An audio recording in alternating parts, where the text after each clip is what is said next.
Tahun 1966, Orde Lama berakhir.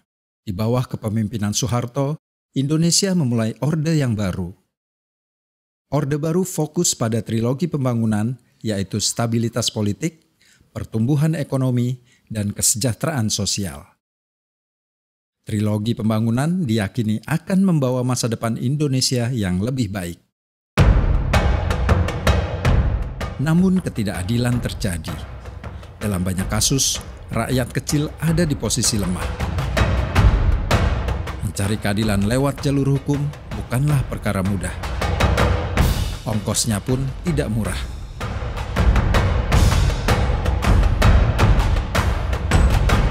Guna membantu mereka yang hak politik dan hukumnya terampas, tahun 1969 Adnan Buyung Nasution menyampaikan gagasan untuk mendirikan Lembaga Bantuan Hukum atau LBH. Secara resmi, LBH Jakarta berdiri tahun 1970. 1 tahun kemudian, LBH Jakarta memulai pelayanannya. Pembentukan LBH Jakarta mendapat dukungan dari berbagai kalangan. Sebagai Dewan Kurator, diantaranya Gubernur DKI Jakarta Ali Sadikin, Muchtar Lubis, dan PK Oyong. Beberapa nama besar masuk dalam kepengurusan, diantaranya Yap Thiam Hien, Prinsen, dan Arief Budiman. Adnan Buyung Nasution adalah Ketua Panitia Ad Hoc Pembentukan LBH Nasional. Namun, upaya ini sempat dihambat oleh Komando Operasi Pemulihan Keamanan dan Ketertiban atau Kopkamtib. Tahun 1978, barulah menyusul pembentukan LBH Medan, Surabaya, dan Semarang.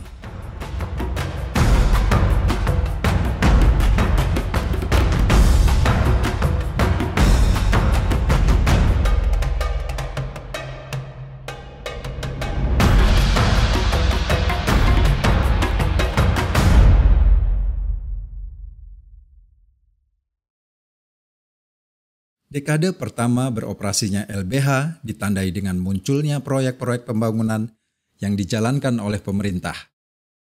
Namun sesungguhnya jauh dari kepentingan rakyat.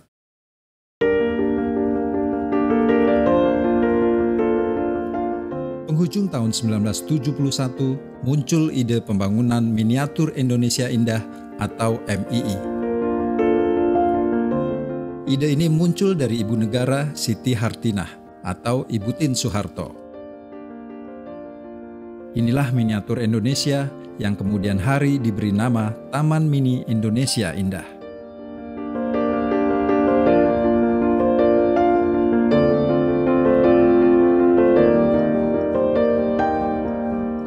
Karena dianggap memboroskan uang negara dan tak sesuai dengan kebutuhan rakyat, pembangunan MII mendapat banyak penolakan. Penolakan tak hanya datang dari kelompok mahasiswa, tapi juga dari seniman, intelektual, dan para pengurus LBH. Soeharto waktu Taman Mini saya kritik, terutama karena dana Taman Mini buat saya lebih baik jangan dibikin Taman Mini yang kayak pameran aja sifatnya, bukan menolong orang miskin. Kedua, penggusuran tanahnya nggak benar. Lalu saya mau ke Taman Mini, pada satu hari Soeharto bikin pidato di Pertamina tuh, di rumah sakit Pertamina. Dia menentang yang gerakan anti Taman Mini. Dia mengatakan waktu tahun 65, waktu saya melawan PKI, yang ada di damping saya cuma satu, jenderal-jenderal nggak ada, semuanya pada ketakutannya. Saya yang berani, yang mendampingi saya cuma Ibu Tien. Jadi kalau Ibu Tien diserang juga, itu langsung menyerang perjuangan ini dan menyerang saya juga pribadi. Sudah gitu saya tiba-tiba ditangkap gitu. Kami berterima kasih kepada mereka yang setuju, karena persetujuan itu mendorong kami untuk segera bekerja. Kami juga berterima kasih kepada mereka yang tidak setuju, karena ketidaksetujuan mereka sebenarnya ingin mengingatkan kami agar kami tidak berbuat salah. Karena inisiatif Ibu Negara terganggu, Soeharto marah. Ia memberi label kepada para penolak sebagai pengganggu stabilitas negara.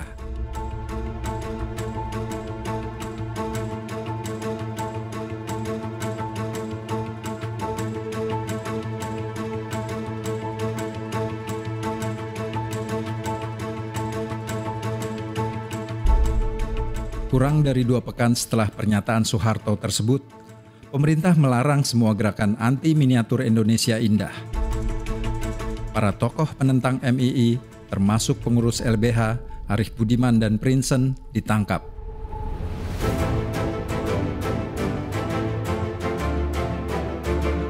Selain mendampingi kasus miniatur Indonesia Indah, dekade 70-an hingga 80-an, LBH banyak mendampingi kasus-kasus penggusuran. Penggusuran Simpruk dan Lubang Buaya adalah contohnya.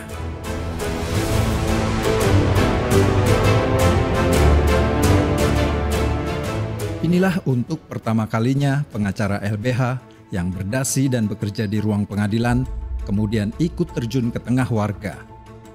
Di Simpruk, pengacara LBH mengorganisir warga untuk bernegosiasi dengan pemerintah. Mereka bahkan ikut menghadang buldoser yang melakukan penggusuran. Hasilnya kemudian, warga mendapatkan lahan relokasi dan uang ganti rugi.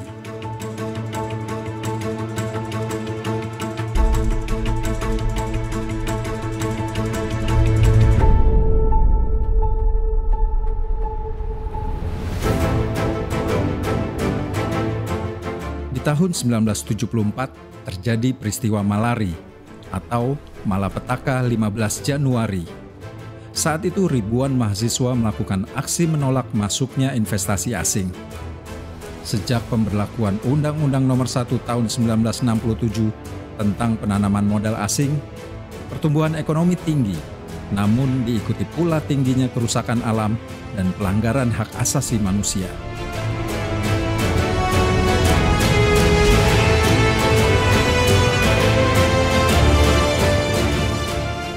Saat itu Soeharto marah besar.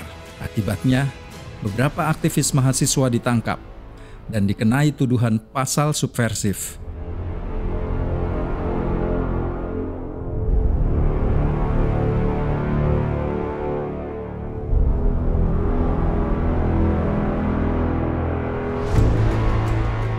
Adnan Buyung Nasution dituduh sebagai dalang Malari.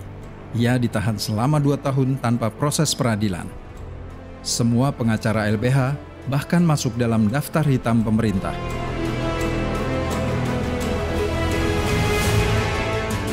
Kritik mahasiswa terhadap pemerintahan Orde Baru tak pernah berhenti. 16 Januari 1978, mahasiswa ITB mengeluarkan buku putih perjuangan mahasiswa. Buku ini menunjukkan penyebab keterpurukan Indonesia, yaitu sikap otoriter Soeharto dan strategi pembangunan yang tidak tepat. Lagi-lagi Soeharto marah besar.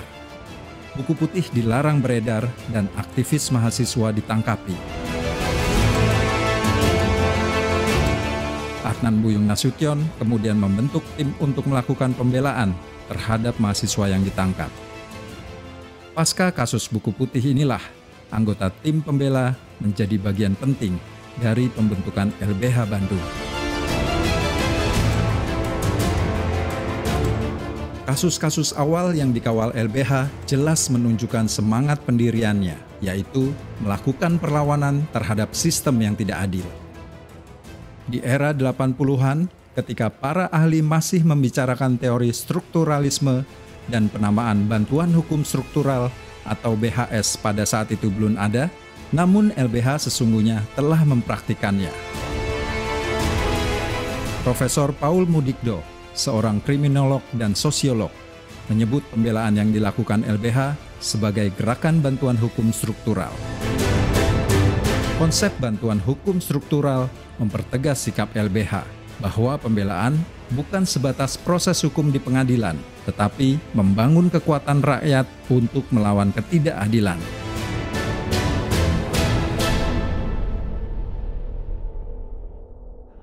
Terhadap pengusaha kecil, pengusaha lemah, Koperasi kalau minta kredit jangan dipersulit agar dipermudah. Awal tahun 80-an, pemerintah gencar mengkampanyekan Pancasila sebagai asas tunggal. Asas tunggal adalah kebijakan yang mewajibkan seluruh partai politik dan ormas berasaskan pada Pancasila. Lewat kebijakan ini, Orde Baru berharap tak ada lagi konflik ideologi seperti era Orde Lama. Tapi kebijakan ini justru memicu penolakan khususnya dari kelompok Islam.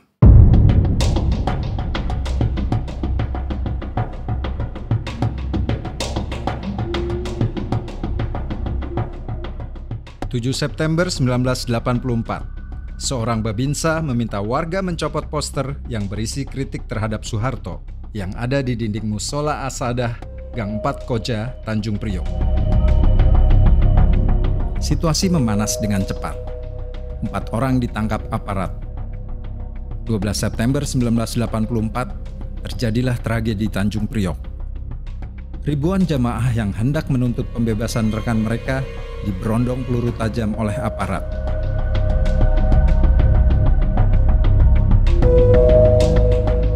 Pasca penembakan, ratusan orang ditangkap, bahkan disiksa secara sewenang-wenang. Korban tewas tak diketahui di mana kuburnya. Jumlahnya pun tak diketahui dengan pasti.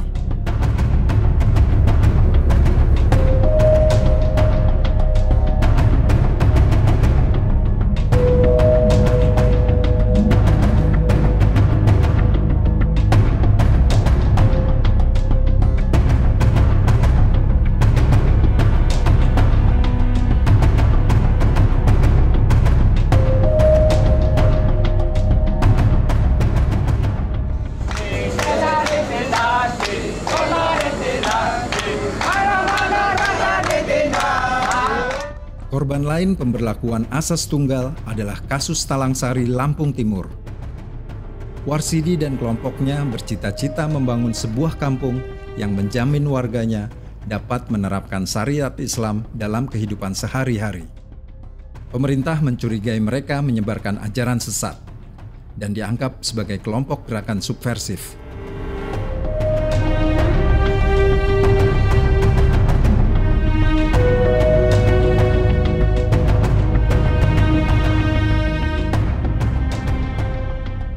Februari 1989, Warsidi dan pengikutnya diserbu pasukan tentara pimpinan Kolonel Hendro Priyono.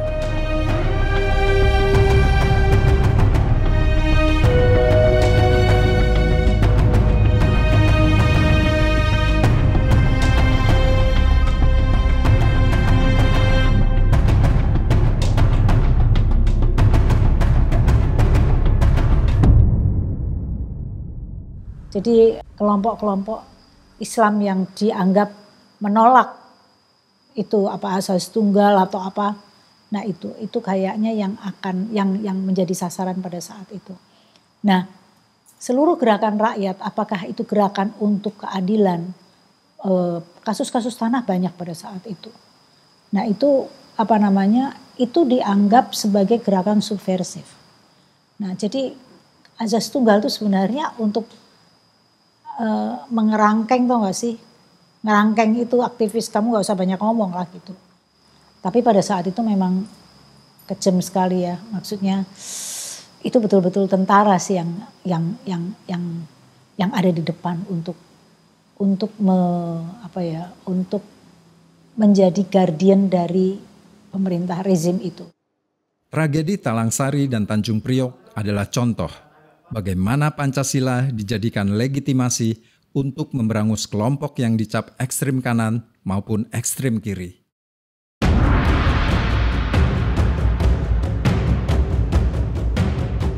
Bagi LBH, pada awalnya kasus-kasus struktural diartikan sebagai kasus yang menyangkut golongan masyarakat secara luas serta memiliki dimensi konflik struktural. Meski demikian, bukan berarti kasus individual selalu disimpulkan sebagai kasus non-struktural. Pada waktu itu, para Intel Kodam Satgas Intel Kodam yang mengambil saya secara paksa di ruangan pemeriksaan Polres. Tahun 1985, LBH tercatat mendampingi AM Fatwa. AM Fatwa ditangkap karena ikut menandatangani lembaran putih. Lembaran putih adalah pernyataan sikap dan kecaman kepada pemerintah dalam kasus Tanjung Priok. Para pengacara LBH meyakini tuduhan subversif kepada AM Fatwa adalah upaya pembungkaman terhadap mereka yang bersikap kritis.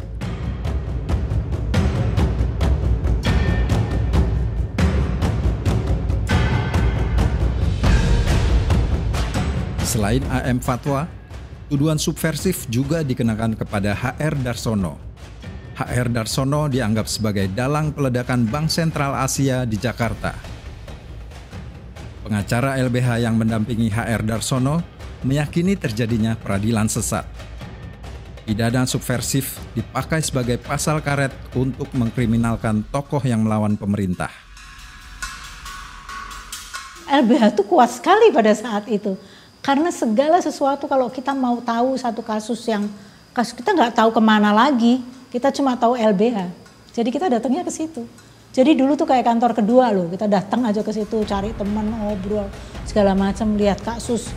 Baik kasus-kasus kecil maupun kasus besar. Karena yang kecil itu sebenarnya cerminan dari yang besar. Dan teman-teman LBH tuh pada saat itu tuh menurut saya ini loh kayak patriot gitu loh. Mereka tuh berani loh maju tak gentar membela yang benar.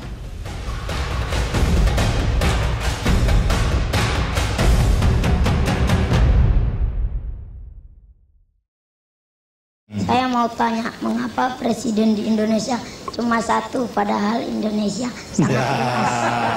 Ya terang gitu. Nanti kalau kemampuan presiden itu hanya satu untuk memimpin negara dan bangsa itu. Kalau sampai 2-3 itu nanti lantas tidak bisa berjalan dengan baik. Jadi memang tidak boleh. Menurut undang-undangnya memang hanya satu, tidak boleh satu aja hanya untuk 5 tahun.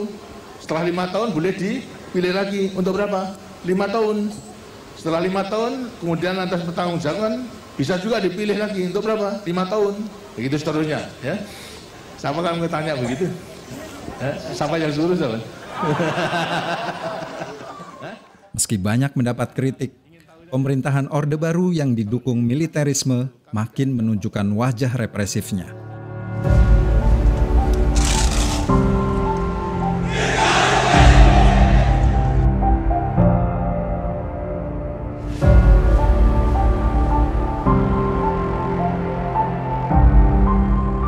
Gerakan masyarakat sipil sebagai salah satu penopang demokrasi terus diberangus.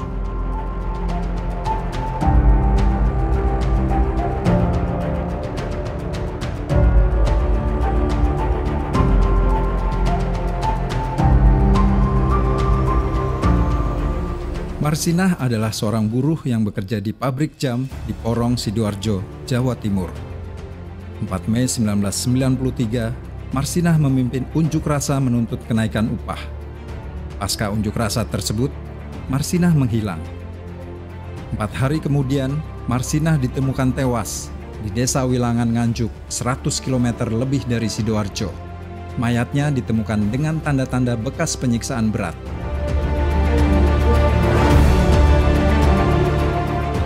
Untuk membongkar dalang pembunuhan Marsinah, 10 lembaga swadaya masyarakat membentuk Komite Solidaritas untuk Marsinah. Salah satunya adalah LBH Surabaya. Saat itu Munir dari LBH Surabaya juga terlibat sebagai pengacara bagi aktivis buruh yang dipecat dan ditangkap aparat.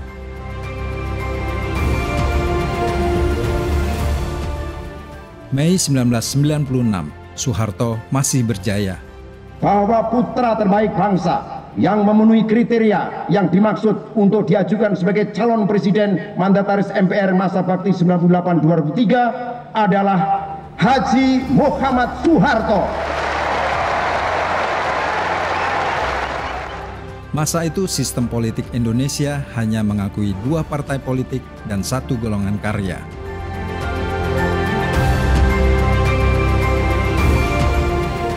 Saat itu pemerintah tak mengakui Partai Demokrasi Indonesia di bawah kepemimpinan Megawati Soekarno Putri. pemerintah merestui Suryadi sebagai Ketua Umum PDI hasil Kongres Medan 26 Juni 1996.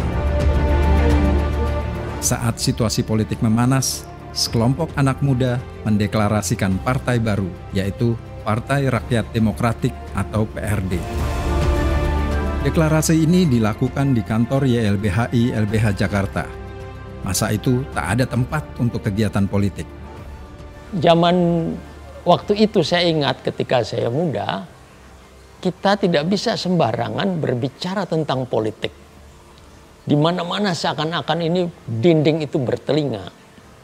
Orang takut diculik. Juga budaya pembenaran, semacam pengendalian sejarah itu sudah terjadi.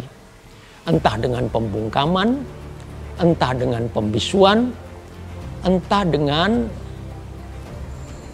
berita bohong direkayasa. Waktu itu media sosial masih bisa dibilang sangat sederhana, belum ada seperti sekarang. Jadi produsen kebenaran itu ada pada pemimpin Orde Baru ketika itu. Nah, itulah yang mewarnai mengapa terjadi kekerasan-kekerasan politik, pengambilan tanah dan hutan rakyat yang luar biasa dalam lingkup agraria.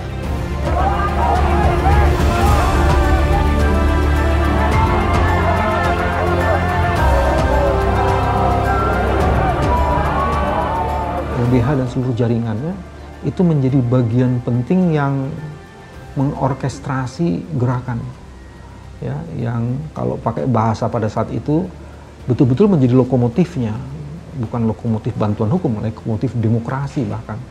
Jadi kita menempatkan diri di situ karena hampir seluruh organisasi ekstra mahasiswa itu bertumpuknya tuh di YLBHI. Oh, bikin demo di mana-mana, kalau dikejar pulangnya ke YLBHI gitu ya. Jadi YLBHI itu menjadi rumah demokrasi gitu. Selang 5 hari setelah deklarasi PRD, kantor pusat PDI di Jalan Diponegoro, Jakarta Pusat diserbu massa yang mengklaim sebagai pendukung Ketua Umum Suryadi.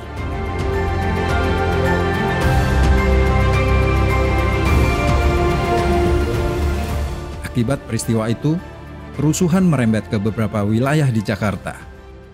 Inilah peristiwa yang dikenal dengan nama Kuda Tuli atau Kerusuhan 27 Juli. Pemerintah kemudian menuduh PRD sebagai dalang dari kerusuhan 27 Juli. Selanjutnya, terjadi penangkapan secara sewenang-wenang terhadap para aktivis PRD. YLBHI dan LBH Jakarta yang tergabung dalam Tim Pembela Hukum Keadilan Indonesia melakukan pembelaan bagi para aktivis yang ditangkap. Jelang pemilu 1997, situasi makin represif. Aparat menculik para aktivis pro-demokrasi. Penculikan aktivis terus berlanjut hingga Mei 1998. Kasus penculikan aktivis ini terjadi semasa Wiranto menjabat sebagai Panglima ABRI. Sesuai dengan konstitusi, pendapat seperti itu tidak memiliki ketetapan hukum.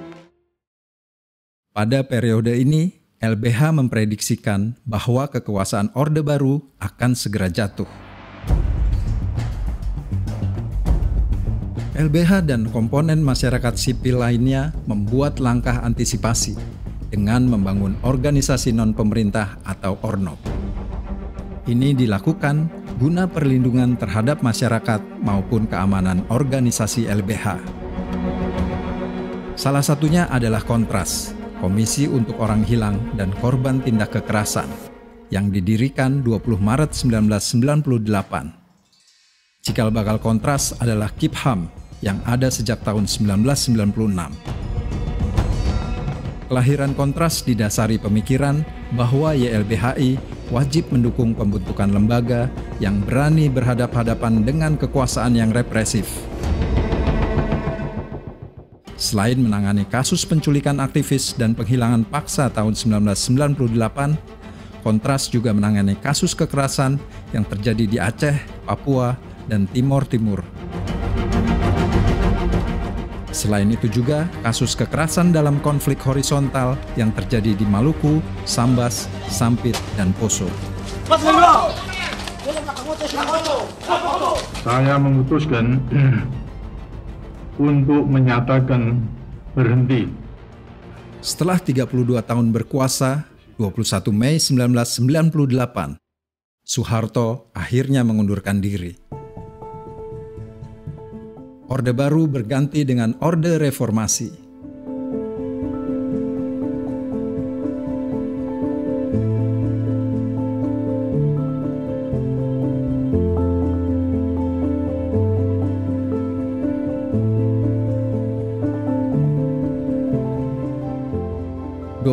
Juni 1998, di tengah gejolak reformasi, Indonesian Corruption Watch atau ICW lahir.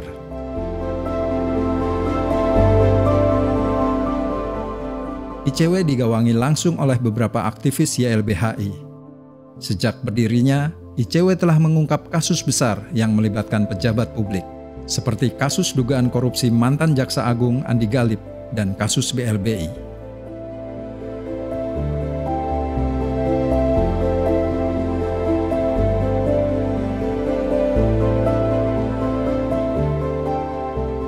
Di era reformasi, kebebasan pers, berserikat, dan berbicara mulai terbuka. Meski demikian, YLBHI melihat ancaman terjadinya distorsi informasi. Kondisi tersebut disikapi YLBHI dengan mendirikan kantor berita radio yang diberi nama Voice of Human Right atau VHR. Memasuki era reformasi, pembentukan Ornop terus berjalan. 17 September 2002, YLBHI memfasilitasi pembentukan Konsorsium Reformasi Hukum Nasional atau KRHN. Melalui kajian dan rumusan kebijakan hukum, KRHN diharapkan mampu merombak sistem hukum yang tidak adil.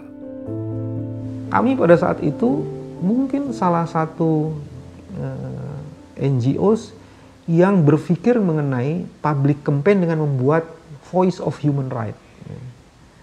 Kalau di Amerika ada Voice of America, ini kita punya The Voice of Human Right, itu kita bikin itu. Ada seperti itu. Ada lagi lembaga kajian-kajian. Karena YLBHI itu adalah isinya advokat dan itu artinya practicality, bertarung di pengadilan, maka diperlukan supporting system, itu lembaga kajian, dibentuklah KRHN. Nanti reformasi itu KRHN itulah yang mengorganize bersama-sama dengan lembaga yang lainnya kayak Setro itu hampir seluruh guru besar di seluruh Indonesia di bidang tata negara untuk mempersiapkan diri berkontribusi pada pembentukan amandemen konstitusi. Jadi kita itu mengorganisir itu. Nah, itu melalui KRHN dan itu dimulai dengan perubahan undang-undang politik sebenarnya.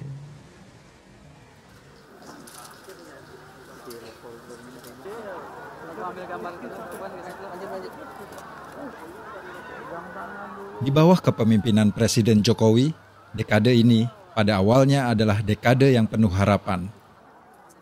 Dengan melibatkan masyarakat sipil, pemerintahan Jokowi menjanjikan keadilan sosial, penegakan hak asasi manusia, dan demokratisasi yang lebih luas. Tapi seiring waktu, situasi berubah. Kenyataan makin jauh dari harapan, sebab negara lebih banyak mengandalkan dukungan dari elit politik yang ada di sekitar kekuasaan saja. Salah satu yang merusak semangat reformasi adalah disahkannya revisi Undang-Undang Nomor 30 Tahun 2002 tentang Komisi Pemberantasan Korupsi. Koruptor, hajar, terima kasih. Rencana revisi Undang-Undang KPK telah muncul sejak pemerintahan SBY. Sementara Jokowi menunjukkan sikap berbeda sebelum dan setelah Pilpres 2019. Pengesahannya berjalan mulus pada 17 September 2019.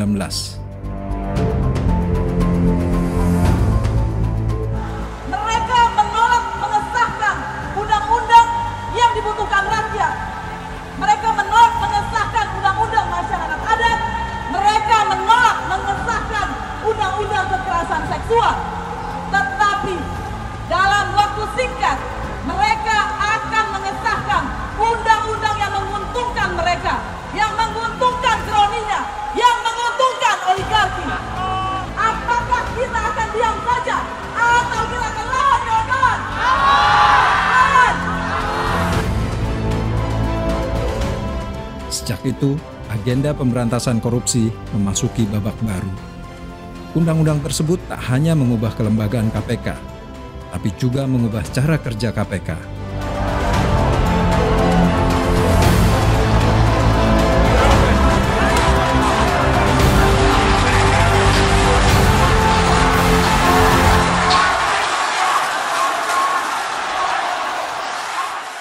Kebijakan lain yang mendapat penolakan adalah RUU Nomor 4 Tahun 2009 tentang pertambangan, mineral, dan batu bara.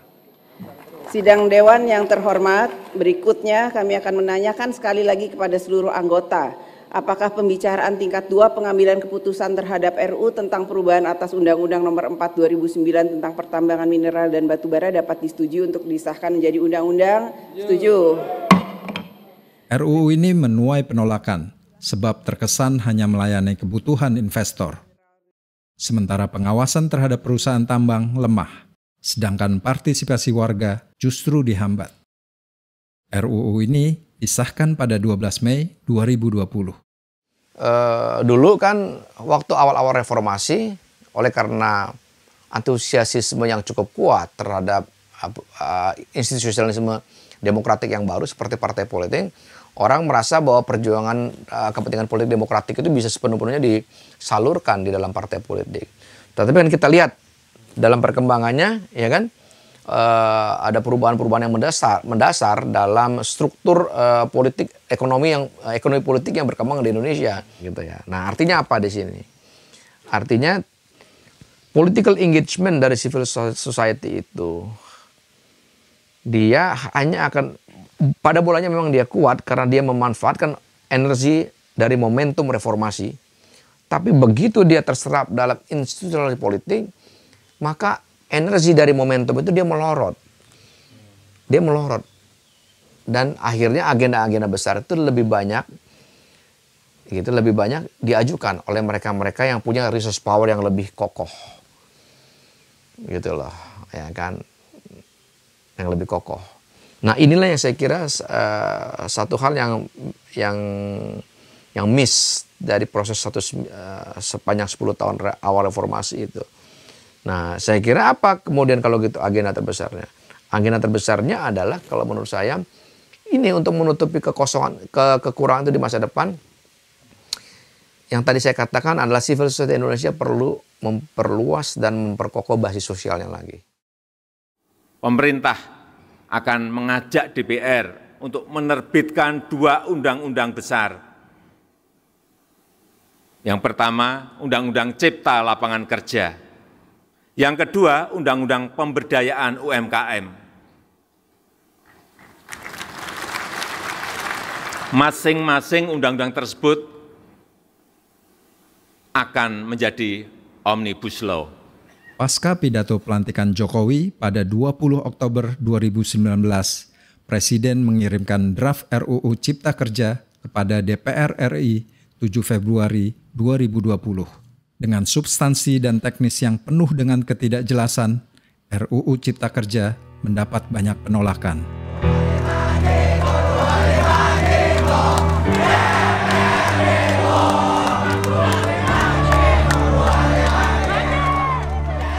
Sejak Maret hingga Juli 2020, aksi penolakan dari berbagai elemen masyarakat berlangsung secara damai. 5 Oktober 2020, RUU Cipta Kerja disahkan. Aksi penolakan makin meluas. Terjadi di 60 kota dan kabupaten, tersebar di 20 provinsi. Hampir seluruhnya dihadapi secara represif oleh aparat keamanan.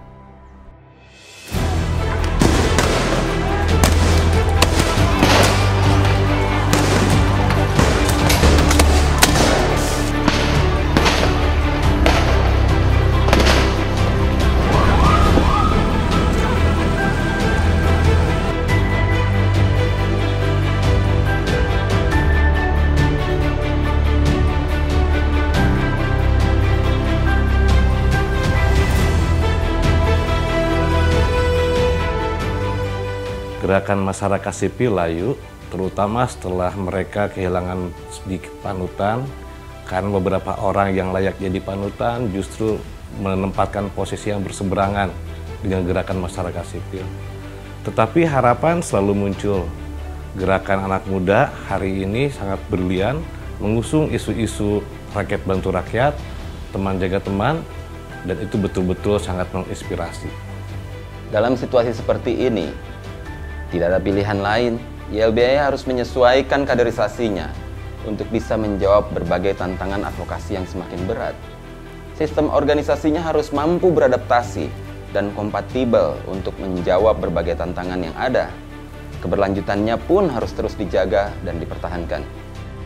Gerbangnya demokrasi itu adalah kebebasan berpendapat dan berekspresi.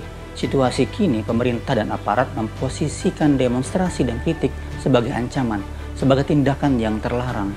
Kita makin biasa melihat tindakan represif, brutal, penangkapan sewenang-wenang terhadap peserta demonstrasi yang sah. Kemudian kriminalisasi terhadap para pejuang yang mencari keadilan, pembubaran organisasi secara sepihak tanpa urusan pengadilan, penggunaan pasal makar secara serampangan, dan banyak lainnya memposisikan Indonesia dalam demokrasinya secara terancam. Saat ini, perampasan lahan dan juga perusakan lingkungan itu sudah sangat banyak terjadi. Tapi dengan keluarnya Undang-Undang Cipta Kerja dan Undang-Undang Minerba, hal itu akan semakin banyak terjadi, akan semakin sistematis, terorkestrasi, dan juga dilegalkan.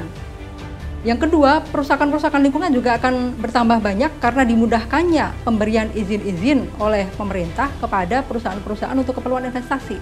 Dan yang ketiga, semakin dibukanya ruang untuk aparat keamanan ya, polisi, tentara untuk menjaga dan mengamankan investasi dan juga proyek strategis nasional. Hal ini tentu saja akan berakibat semakin banyaknya pelanggaran hak asasi manusia.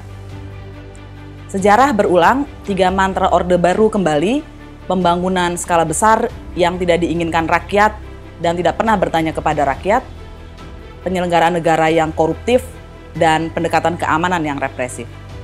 Tugas kitalah membuat siklus itu tidak kembali berputar. LBH tentu saja tidak bisa sendiri. Saatnya kita bersama-sama menghidupkan gerakan sosial di mana setiap orang menjadi pemeran utama.